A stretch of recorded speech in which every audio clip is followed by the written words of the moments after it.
మామ నా లైఫ్‌ని రీబిల్డ్ చేసుకుందామనే ప్రాసెస్‌లో ఈ బుక్ చదవడం అయితే స్టార్ట్ చేశాను. ఈ బుక్‌లో స్టార్టింగ్‌లో ఒక స్టోరీ ఉంటది. ఆ స్టోరీ మైండ్ బ్లోయింగ్ అనిపిస్తది. అదేందో మీతో షేర్ చేసుకుంటా. స్టోరీ ఏందంటే ఒక రాజు వాళ్ళ సైన్యాన్ని ఒక పవర్‌ఫుల్ దేశం పైన యుద్ధానికి పంపిస్తాడు. ఆ రాజుకి కూడా తెలుసు.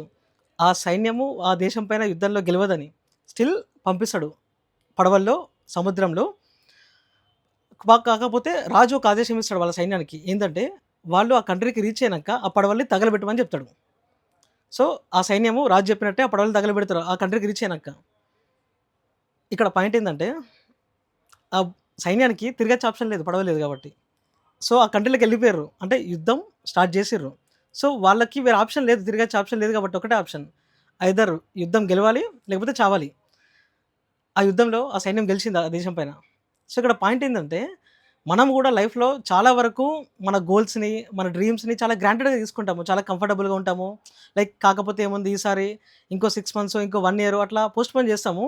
బట్ మనము గూడా మన లైఫ్‌లో మన గోల్స్ ఆర్ డ్రీమ్స్‌ని లైక్ ఈసారి ఇది అచీవ్ చేయకపోతే వేరే ఆప్షన్ లేదు మనకి.